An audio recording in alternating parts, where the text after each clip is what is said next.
Hello, everyone. Thank you for tuning in. I am Jay Lee. This is JLeesCorner, and this is a review. You know what it is? It's a review. Y'all see, the name is, you hear the typewriter, and tell me what it is and all that goodness, okay?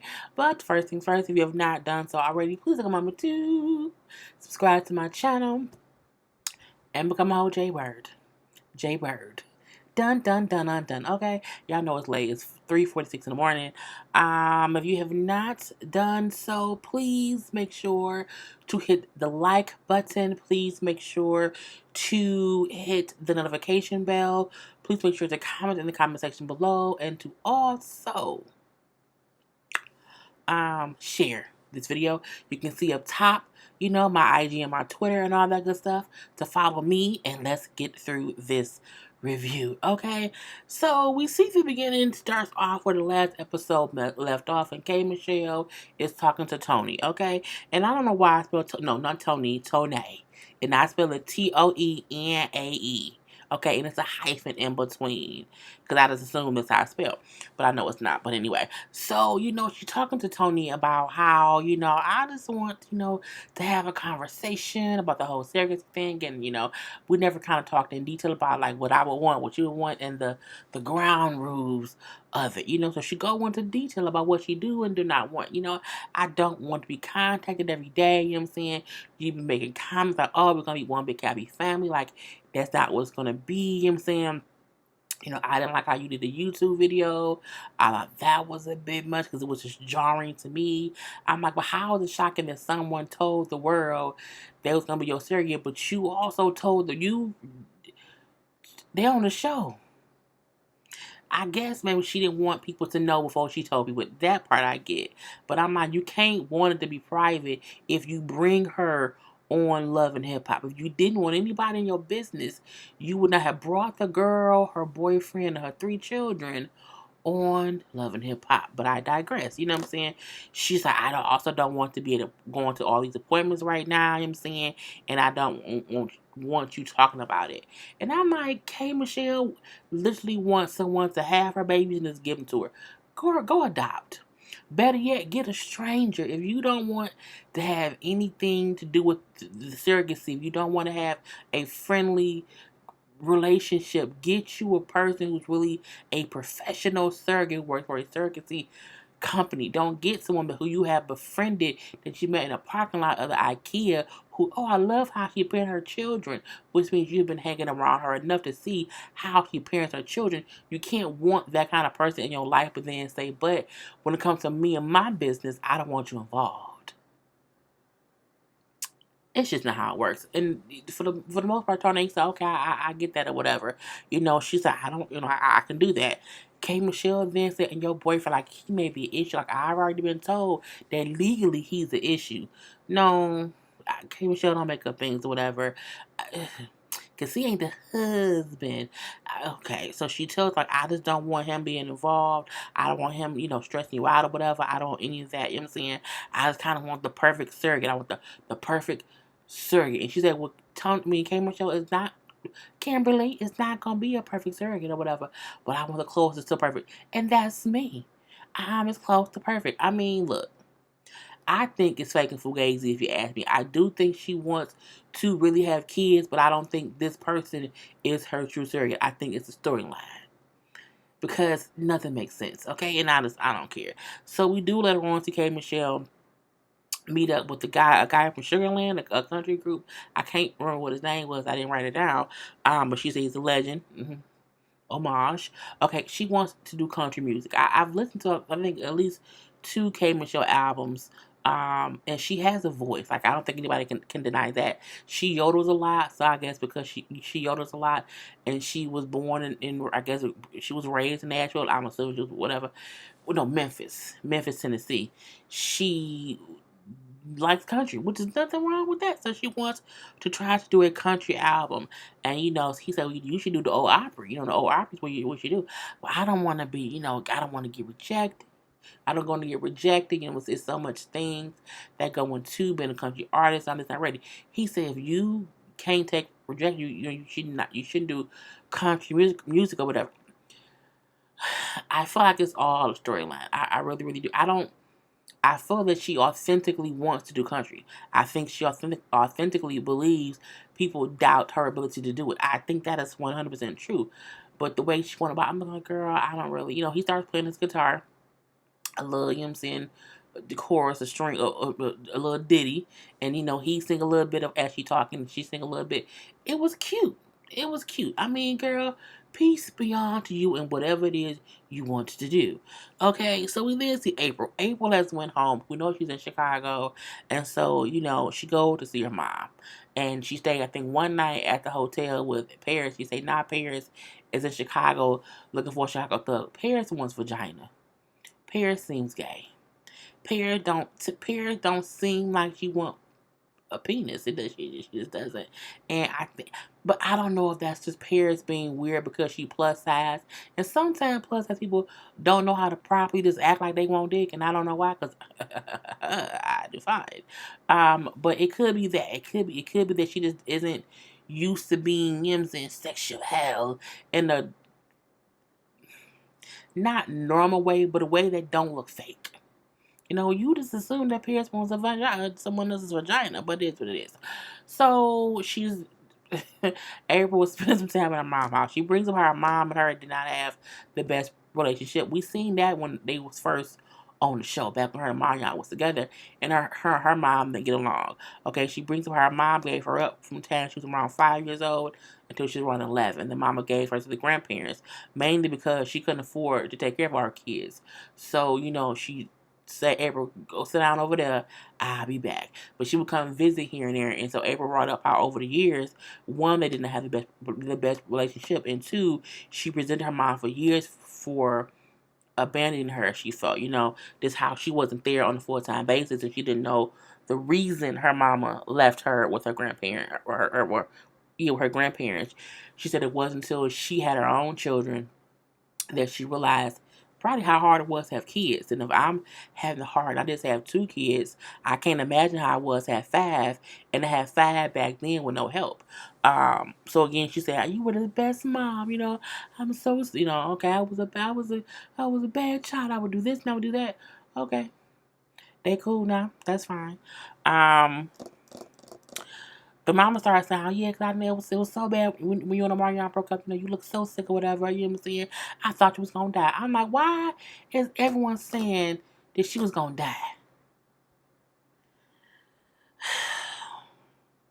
And April and Fizz came and saved me. He was my shining star. Okay, he was everything to me. He was my girl. Jenny, shut up, girl. She bring up how she can't go on a tour date in Chicago because, what I'm saying, he brought up how people are saying that she's causing tension in the group. And the mama then say, you should forget about what other people been what other people are saying. Your mama not nothing for saying that. Because my thing is, if you are Fizz's best friend and that's his job, that's how he makes money, you would not go to his job, okay? I love the people I talk to. I love the people I date. And I would, one, never date someone who works with someone else. But if I did, I would never go visit either one of those dudes at the job, okay? You want to know why? Because I don't have time for stressing them out at the job, okay? I have, if I'm friend as a friend, why would you want to go somewhere when he told you it could cause tension? A true friend would say, I don't have to be at the show. Not only that, not only does she not have to be at the show, even if she go to the show, she don't have to be backstage with Fizz, okay? If your mama and them want to just go to the show to see, I don't know why her mama or daddy would want to be at a B2K concert. Okay, I just don't know. If she at odds with Omarion, y'all ain't gonna go talk to him. Okay, and if y'all want to support Fizz, do that shit from the rafters. Okay, don't go backstage. See this concert and go the fuck home. I think the issue be when they be all backstage like a happy-go-lucky family with Fizz and Omarion is two dressing rooms over. That's the crap that I don't get. And I'm like, Fizz is really causing turmoil as if he can be on anyone's tour alone. Or Marion is the group. Even if Marion left, y'all couldn't tour with you, Boog, and what's it, and Raz B. Y'all couldn't. So you would think, as just a smart businessman who wants to make money, you would think I should not do anything to fuck up the group. Okay, y'all could have did 2 tours. Y'all could have did more than 1 tour, but I don't think Omarion would. It took y'all years to get Omarion to agree to this tour, and had you not been fucking that man, baby mama, it could have had another tour in it. Okay, and y'all could have had a damn reality show about B2K with each of y'all have your own storyline. Okay, it could have been that, but no. You want to put your hand in the April honey pot and act like, oh, we're just friends. No, y'all fucking buddies, okay? But let me stop. I done get all off track. Apple. Apple is home from her strip mall breast augmentation, okay? And I'm like, she really had a breast shop at a strip mall, okay? A whole little strip knot, okay? In between the holy moly donut shot, okay? And Pops Barbecue. I'm like, who does that? Craig and Daddy outside doing security? Girl, it is just crazy. So she's at home or whatever, and Brittany comes by to see her. I'm like, Brittany, your boobs are out too much. Put them up, honey child. Mine are too some salmon, I'm just saying. But what I'm saying? Apple was in bed like, oh my God, I'm in so much pain. Because you had breast surgery with no anesthesia. Okay? You were awake. Your body's still recovering, okay? I feel like they probably didn't even numb her that much. They probably just put some ice on her boobs and said, oh, the ice is working. No, girl, I don't know. That breast job could not have cost $1,000, okay? If I'm woke for breast surgery, I want a hell of a discount, okay? It should down there be free. At this point in time, you just working on me for free. I'm helping you. I'm too much sometimes. So as I said, Brittany would go see her. Now the fake sister there, the fake sister who we know is the real daughter of a fake father, she there because we made a decision as adults to be sisters. Okay. So, the whatever little Tylenol that she have isn't working. So I guess the girl gonna go somewhere and get some better medication for her because I'm in so much pain because you had it done at a strip mall. Are we sure they put breath in there? Girl, but hope don't put on there and fix the flat. So Brittany brings up, her beef with Lyrica. But do we care? Because y'all, hugged it out or whatever, do we care? We should not. Now, the real issue is between Brittany and Lyrica's friend, but we also don't care about Lyrica's friend, okay? And so Apple like, what, I'm cool with you and I'm cool with Lyrica, so I feel like y'all should just talk it out or whatever. And if y'all talk it out, I think y'all can be on a common ground or whatnot. I don't think Lyrica ever wants to really apologize, or not apologize. I don't think she ever wants anyone else to apologize to her. I think Lyrica likes being at odds with people who she don't really rock with. I think she's good with that. But it is what it is. So Apple then brings up how she had posted on social media how much pain she was in. Oh my God, I'm in so much pain. You had your boobs done at a strip mall, okay? Anyway, she brings up because she posted her I'm in pain post. Her mother and her sister hit her up on social media. Now, she said her sister lives elsewhere. Her mama, she's not talked to in over a year because she put her mama out of her house the last time they saw each other. I don't think I could. Well, see, I think for me it's different because I have no idea what it's like to not have a good relationship with my mom. Even when I was a teenager and I was a bad kid, I was a bad kid. Like when I was like 17 to like 24. I was not even 24. Like 17 to like 20, maybe 21, maybe 22. Okay, from like 17 to 22, that was the bad guy years. I was a crazy teen. You know what I'm saying? But through it all, as angry as I would make my mama and my daddy, we never had a bad relationship. They were disappointed in me in time because I made bad decisions, but there was never a bad relationship. So I can't sometimes understand people like, I put my mom out. I'm like, yo, what? Your mama? I could never. What? I can't even hang up on my mama without saying, all right, ma, I love you, all right, bye. Okay. I can't like hang up without it being like a good energy conversation, so I can't get it. So she brings up how, they was always arguing or whatever. Her mom, was on drugs and stuff. She also has some issues, with addiction. She didn't say what, but I'm assuming it's pills. And she said so they just, they were had their issues or whatever, and she said, because I'm still battling addiction or whatever, trying to get myself together. So, me and her just has been in odds, but I guess I can like see what she want or whatever. And Brittany brings up how she gets it because her mom also has a a tough relationship for the same reasons. So I'm looking like, I am so blessed. Oh, I am so blessed to have my mom, and my dad, may he rest in peace or whatever. I was blessed to have two amazing parents. You know what I'm saying? Oh my God. I cannot imagine. I mean, the shitty biological father for some years. But crack is a hell of a drug. We over that. Anyway, let's move on. So Apple brings up how her sister come to town to see her, and they show up. Okay, where's the mama and the sister? I think this is it. So that's her mama in the black, and that's her sister in the blue jean jacket with her boobs out. Um, she looks like her mom, but I also feel like Apple has some work done to her face a little bit, but I don't know what. So, they sitting there, whatever.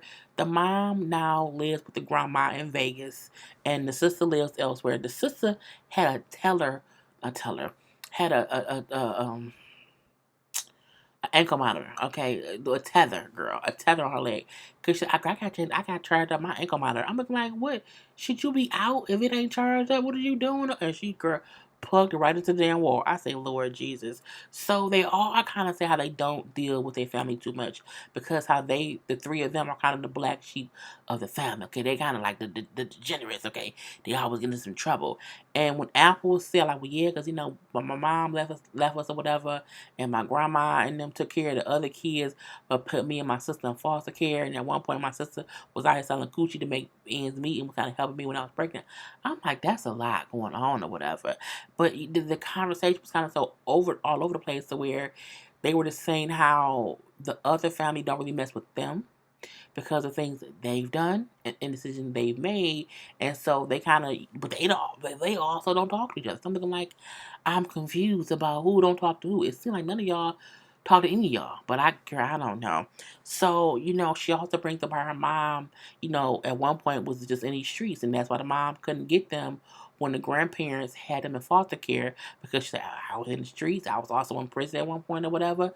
But I'm hoping that we can kind of, move past that and get closer, whatever. And because I love you now, I love you then. I will always love you, daughter. Well, I ain't with that sappy shit, but I love you too, whatever. It's fine. I forgive you. And I was like, this is a very, it almost feel like they don't have real beef, but they just be mad at each other and don't talk. And then if they talk again, it's fine. Is what I got from it. But I mean, girl, if they like it, I love it. But the sister in the damn ankle bracelet, go home, okay? If your ankle bracelet has to be charged, go home. So we then see Big Lyrica has an album release party. I forgot the name of her album or whatever. And so she was having a, little showcase, okay? And she was just singing all white. And she said her album was produced by Mr. Dalvin Jodeci.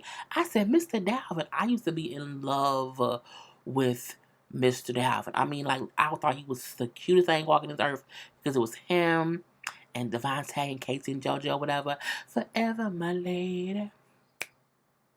It's not okay. Stop. Anyway, I'm gonna listen to that music tomorrow at work. But again, he produced her album. I'm like, that's okay. Everyone knows that Big Lyrica has an amazing voice. She has to find her lane really, because she always in her car singing songs. So I mean, it is what it is. Now, even Pam showed up. So that she showed up to be supportive of Lyrica and her singing. I said, well, who the hell watching the baby? Because Pam is there, Big Lyrica there, Little Lyrica there, and A1 is supposedly out of town. Well, I guess, girl, I don't trust it sometimes. So we see that Brittany walks in, okay? And Brittany B show up like, I just want to clear the air, you know what I'm saying? With you, Lyrical, I just want to make sure we okay, whatever. And it's like they having a whole conversation, but over Mr. Dalvin. Mr. Dalvin is sitting in the white.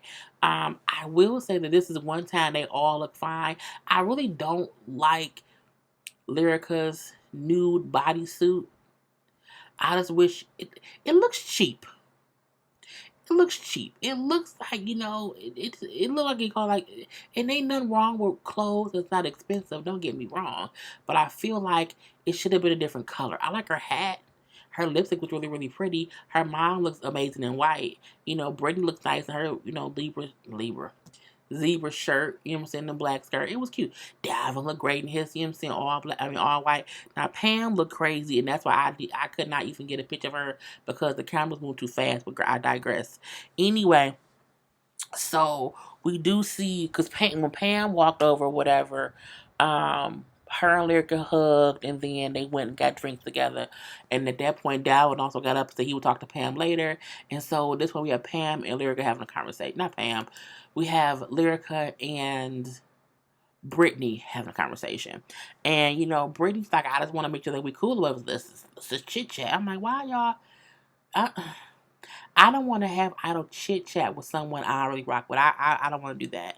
Anyway, that was fine.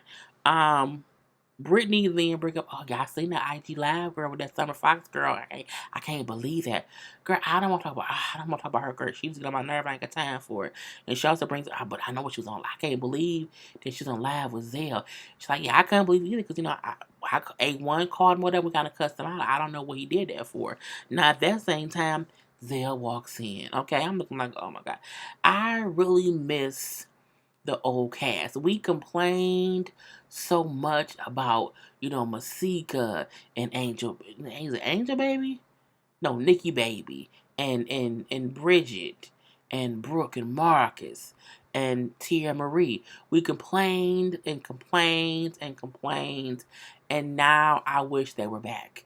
Okay, I'm over Zale. I'm over Brittany. I'm over Lyrica. I'm over A1. Like, we rarely even see anything from Princess and Ray J. I feel like this is a boring ass season. The whole season's based on April and Fizz, who keep talking about Omarion, and they can't even say his name.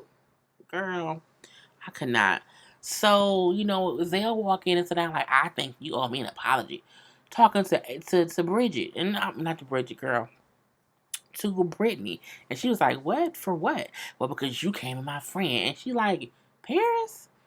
I wasn't talking to you, but me and her is a package deal, and we married, we partners with. So you come for me. If you say something gets hurt, I'm like, Zell, bruh, man, man, go have several seats, okay, and over there stadium, because you need to go over there. You can't get in the middle of female bullshit. You just can't.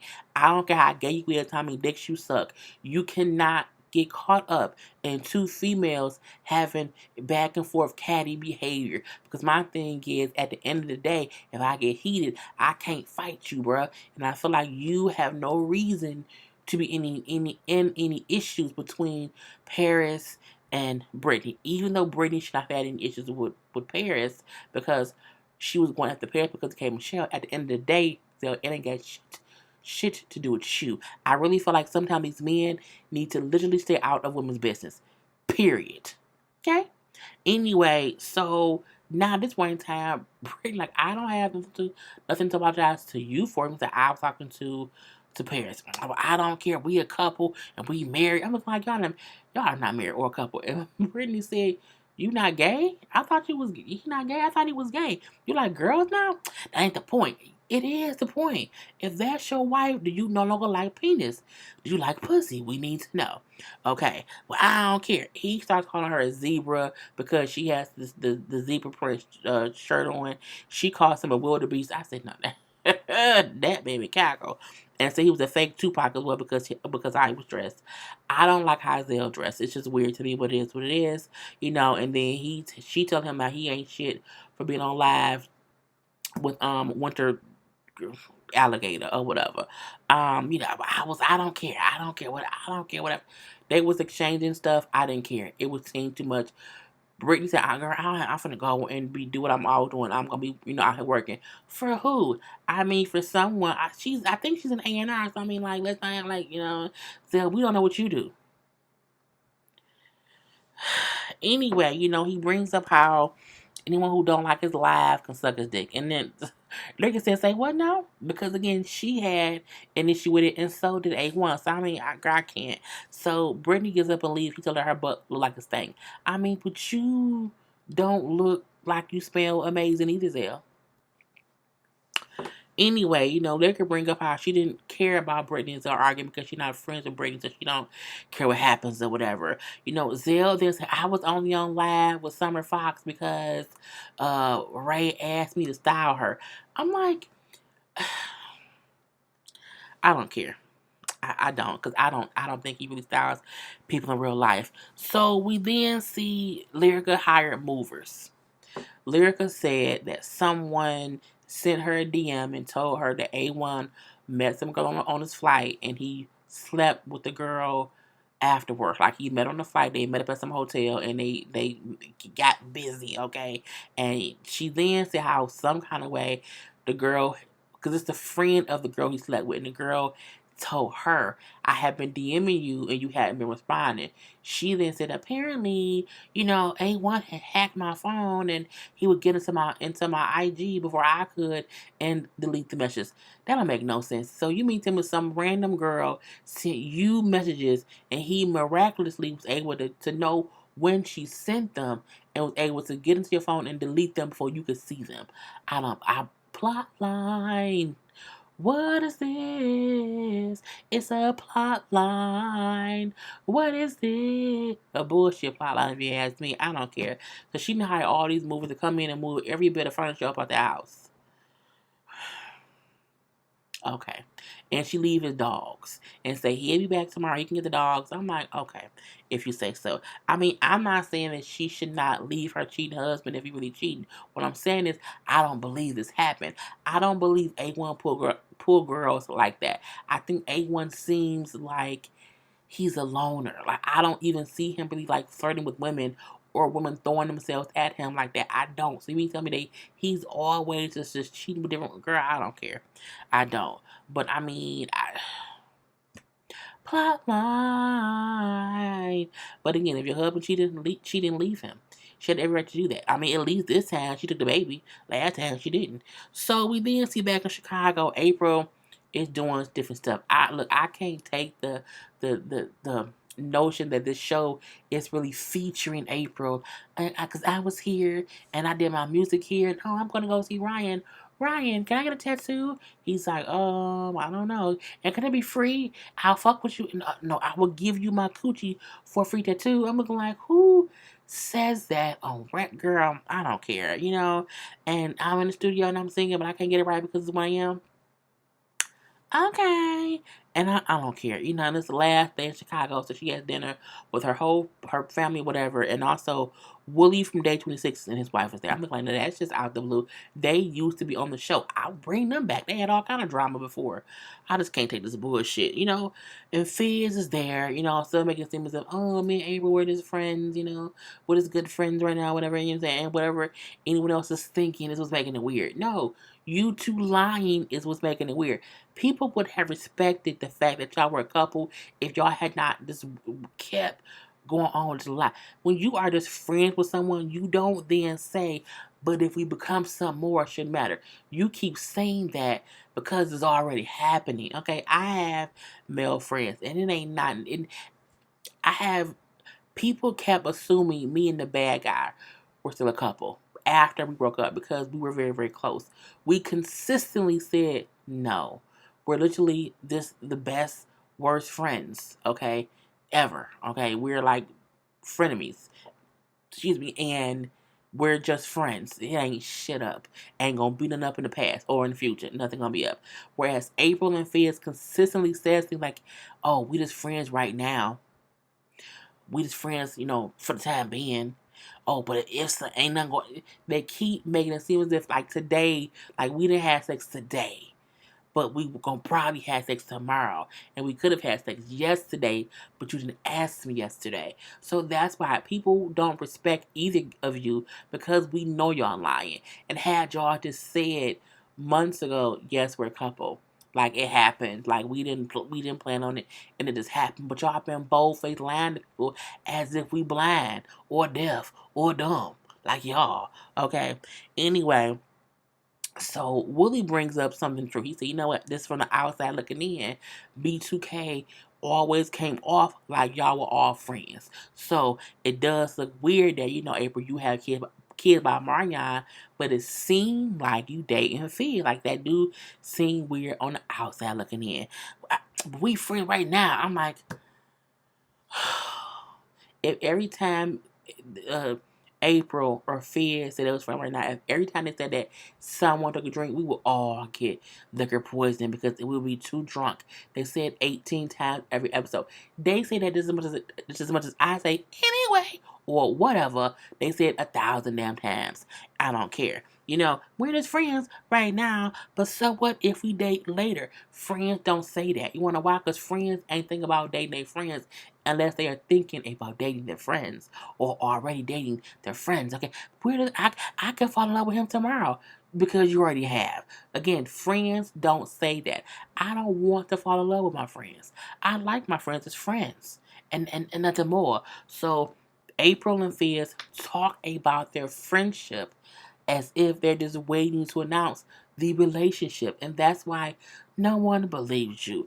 And then from there, pair, like, they fucking. Like, I don't know what they want. I don't know why they keep lying or whatever, but their energy is not that of friends. We know. Okay. Anyway, April then brings up how, well, I think I'm going to skip the show in Chicago because, you know what I'm saying, I don't want to mess up things for Fizz. That's what a friend should do, but girl, just cut it out. At that point, her family starts singing his praises. Oh my God, thank you, Fizz. Thank you so much for being there for April. Oh my God. Oh my God, thank you so much, because we couldn't be there. You were close and we thought you was going to die. I'm looking like, somebody show me the pre-death papers for April. Okay, I want to see them. And, the mama starts crying. I'm like, oh my God, who gave her these fake tears? I just can't. He was my saving grace. He saved me. I was in bad shape and he saved me. You know what I'm saying? And he said, I'm just here for her. And it's the reason it seemed fake and fugazi because all the things that April is saying she was going through because of Omarion, which I don't believe fully, is the same thing that Monique complained that she was going through with Fizz. So again, it's just weird for April to be like, oh, Fizz is just saving grace for me, but he treats his child's mother like shit. I could never want to be with a person who treats her like shit. Like the dudes I've dated who's had baby mamas, you have to respect her. Even if she gets on your last goddamn nerve. If she about to die, you can't let her die. You know what I'm saying? Like I want to be with the person if they have kids. I want them to have a good relationship with the mom because that makes it easier. Ain't no beef. Like y'all ain't fucking. Okay? But you still have a respect for her to where, you know what I'm saying, you don't want her to be harmed or be in a bad situation. I just could not be like okay with, I see he treat her like crap and I'm okay with that because he saved me. Can't do it. Anyway, A1 get home to an empty house. Bam. She said that somebody told her that I was with some girl on the plane. That wasn't true. Like I did speak on the plane and we did speak and have a conversation, but we didn't go anywhere after the plane and it's just crazy. And I got a notification from the alarm system or whatever, and it sent me the feed showing her moving out the house. Like, well, I was out of town. Like, what can I do? And she just told me she kept going off on me, whatever. I don't care. And now I'm here. I just wish she would talk to me and tell me like she used to communicate with me with my son because I don't know my son that. Ray J came over. I'm like, what? He ain't gonna help. And then they hear someone coming in the door. Who was that knocking at the door? Is what I would have said. I'm not walking around my house at night and I'm like, it sound like a stranger just broke in. Who at the goddamn door? Is what I would have said. But you know what I'm saying? I ain't them name me. But that was the whole episode. I hope y'all enjoyed. I was ranting and raving for a little bit of a minute. Sorry about that. Anyway, do not forget to like, comment, and share. And to follow me on IG and Twitter. And have a wonderful, wonderful day. Okay, peace.